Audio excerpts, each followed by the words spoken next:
Hey everybody, Chappy here from Total Trackbike Hire, and we've come up with a solution for the Ninja 250 Ninja 300 rear set mounting problem, or the rear set lugs, that when you put your aftermarket rear sets on your track bike and you have a couple of spills, those rear sets start to are a bit stronger than the frame mounts themselves. This frame is pressed steel, and often rear sets are a billet aluminium, and normally are a bit stronger than what they're mounted to. And what that can do is, after a couple of crashes, the old peg puts a bit of force into the plates of the rear sets, and that tweaks the rear sets. And what tends to happen is the pegs start pointing a little bit backwards. I'll throw up a photo of sort of what we mean by that. And because there's only two holes in line, as they bend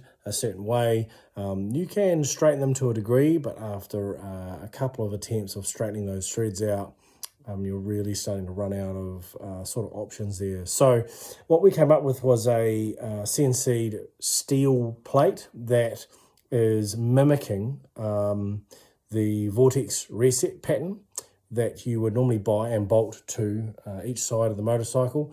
I would call it the base plate. We replicated the base plate in a 5 or 6 mil steel plate, and have cut them out so that they match up. That is one side, and that is another side there. I'll do a static picture of that and throw it up here somewhere.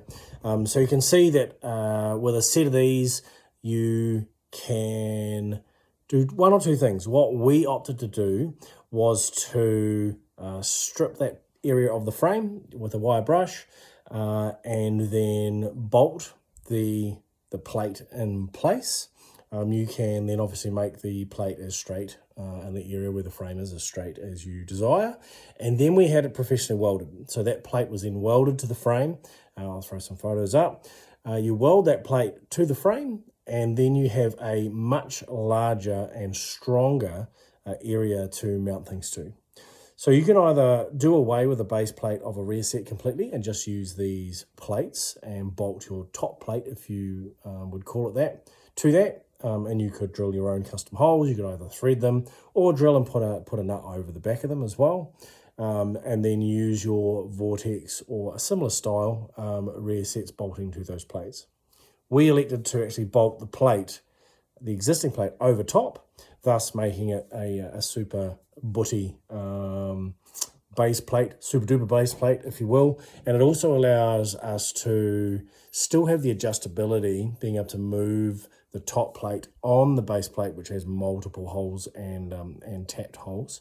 So that enables you to be able to move them around still, and not having to drill multiple holes in these steel plates. And we've had some people inquire in Australia for a set of these plates, so we're going to send a set over. So yeah, if you're after a fix, as sort of a permanent fix as you can get, whether it comes to straightening your foot peg mounting or your rear set mounting areas, these have worked really, really well. The strength of these has been pretty phenomenal. We've had no further issues with regards to that frame flexing, and yeah, can't recommend enough. And we literally just painted them up to match the frame, and we were away. You have to check your rules and regulations if you're using a 300 or 250 to compete, and what you are or are not allowed to do to your frames. Every country, every club has different rules and regulations. But this is a way to get a whole lot more miles out of that frame. And the Ninja 250 and 300 is a fantastic track bike. It's why we chose them, and why we continue to use them for our hire bike fleet. They are our main feeder, most popular hired bike. So yeah, hopefully these help others out like they helped us. Thanks heaps.